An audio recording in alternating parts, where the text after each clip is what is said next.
भूख लगी है यार, कहीं बाहर जाते हैं खाना खाने के लिए। ओए खाना खाने के लिए पैसे नहीं लगते, यूनिफॉर्म लगता है, यूनिफॉर्म। हाँ वो देख।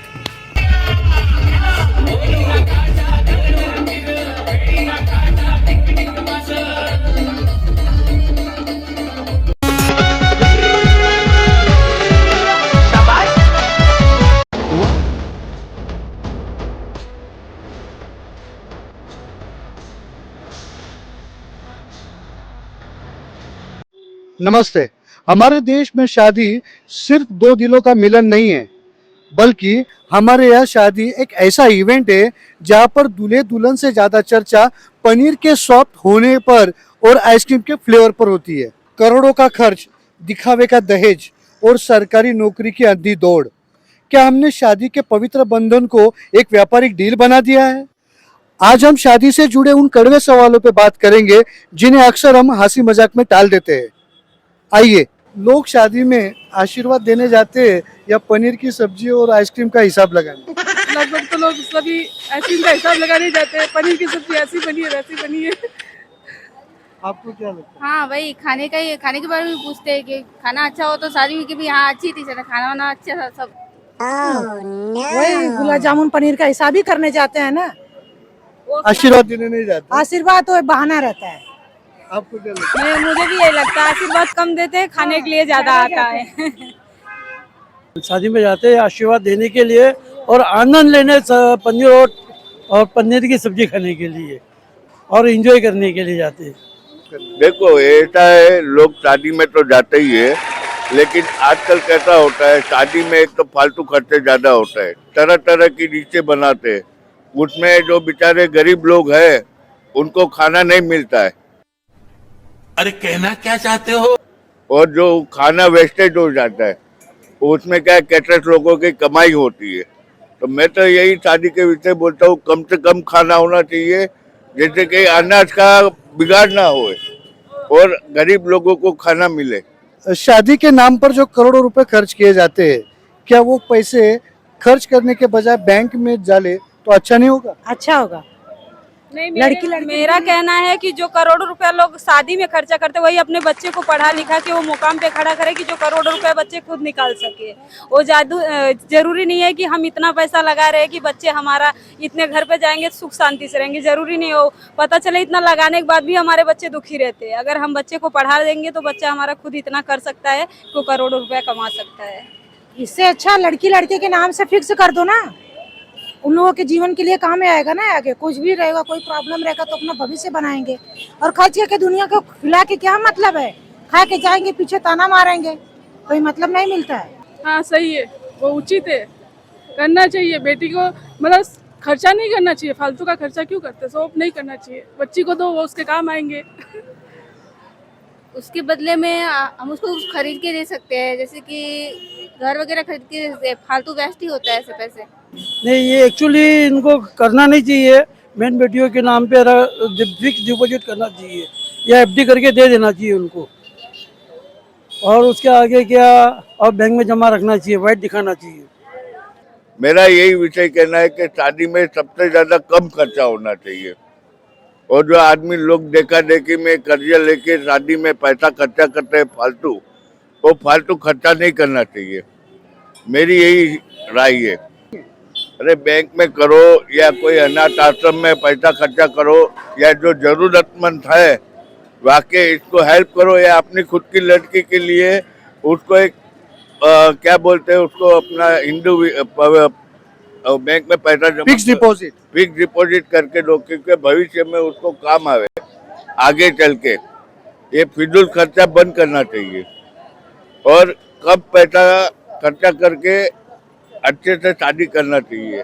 आजकल लड़कियों को सरकारी नौकरी वाला लड़का चाहिए, क्या बेरोजगार और प्राइवेट लड़के को प्यार करने का हक नहीं है? क्यों नहीं है, हक है। अगर वो बेरोजगार भी है, हो सकता है हमारे नसीब में हो तो करोड़पति बन जाए। एक मिनट, इन छोटे मोटे प्रोग्रामों से कितना कमा लेते हो? जितना भी कमा लेता हूँ खुश हूँ। 2 रोटी के साथ पब्लिक का प्यार मिल जाता है। उसके लिए जरूरी नहीं है कि बेरोजगार वाले का शादी ना हो। क्या ऐसा भी है कि जो लड़की पढ़ी लिखी नहीं है तो उनकी शादी नहीं होगी? उनकी भी शादी होगी। उनको क्या जरूरी नहीं, एक बड़े आदमी नहीं तो छोटे आदमी भी तो मिलेंगे। जिंदगी जीने के लिए भाई देखो सबको जरूरी है, कोई जरूरी नहीं कि सरकारी नौकरी वाला चाहिए। फुटपाथ पर अगर काम जो धंधा लगाता है उसका भी जिंदगी है, वो भी जी सकता है, वो भी शादी कर सकता है। ऐसा नहीं है कि सरकारी नौकरी वाले ही करे। सबकी लाइफ है, सब अपनी जिंदगी जी सकते हैं। पर प्यार से घर थोड़ी चलता है। प्यार से घर नहीं चलता है ना अभी। तो सरकारी नौकरी की क्यों आप? जरूरी नहीं है सरकारी नौकरी, कमाने वाला चाहिए बस। मेरे ख्याल से लड़का अच्छा होना चाहिए, प्राइवेट जॉब भी करे तो चलेगा, कमाना चाहिए ऐसे। सरकारी क्या नौकरी नहीं है। वही कमाने वाला चाहिए ना। अभी खर्चे कितने बड़े हुए। अरे देखो, प्यार तो ऐसी चीज है कि एक भगवान का कुदरत की माया है, और एक्चुअली जॉब करने वाला रहता है तो कभी लड़की लोगों को तकलीफ ना होए, किसी की बहन बेटी को तकलीफ ना होए, अपनी बहन को तकलीफ ना हो, इसके लिए लड़के अच्छा लड़का ढूंढना चाहती है। अरे भाई, ये बॉम्बे में तो हर एक हिंदू को प्यार करने का हक है। ऐसा कोई जरूरी नहीं है कि उसको प्राइवेट ही चाहिए या वो जॉब वाला सरकारी लड़का चाहिए। वो तो लड़की के ऊपर डिपेंड करता है कि उसको कौन सा आदमी से प्यार करना चाहिए, कि उसको पैसे को देख के नहीं करना चाहिए। आदमी की एक इज्जत होती है कि उसको पूरी जिंदगी भर पाल सके। पैसा देख के दूसरे उधर इधर इधर लल्लू की जैसा उड़ाटी मारे, वो गलत है। ससुराल वालों की चिढ़ाने की बात कौन सी होती है? कौन से टॉपिक पे ससुराल वाले चिढ़ाते हैं? कोई झगड़ा घर में हो तो यही बोलते, तेरी मम्मी ने क्या दिया है वही बोलते सबसे पहले, क्या लेके आई थी, सब इधर आके देखा है। घर की साफ सफाई छोड़कर महारानी आराम से बैठी है। राजू के पास बैठने से उसकी बीमारी ठीक हो जाएगी क्या? ये सब्जी कौन काटेगा, घर की साफ सफाई कौन करेगा, खाना कौन पकाएगा? क्या क्या सब्जी मुझसे कटवाएगी? सुन रहे हो क्या कह रही है तुम्हारी छोटी? मुझसे सब्जी कटवाने चली है। वही वो तो बोलते हैं, हर बात पे बोलते हैं तेरी मम्मी ने क्या सिखाया है। ससुराल वाले को पहली बार तो चिढ़ाना ही नहीं चाहिए, क्योंकि वहाँ पे हमारी लाइफ है तो वहाँ पे खुश रहना बहुत जरूरी होता है। चाहे वो कैसा भी हो, उनको एक्सेप्ट करना बहुत जरूरी, लेकिन वैसा फैमिली भी होना बहुत जरूरी होता है। सामने वाले को भी एक्सेप्ट करना चाहिए और अपने को भी उसी तरीके से रहना चाहिए। कौन से बात पे ताने मारते हैं ससुराल वाले? ज्यादा से कि क्या तुम पाई हो अपने घर से, क्या लेके आई हो, अरे क्या तुम्हारे माँ बाप दिए हैं, इतना तुम यहाँ पे दिखा रही हो, इसीलिए ताना मारते हैं। दहेज चाहिए ज्यादा, दहेज ज्यादा चाहिए। भले अपने रखने के लिए, गाड़ी में पेट्रोल डालने के लिए औकात रहे या ना रहे, गाड़ी सिकड़ी चमड़ी चाहिए।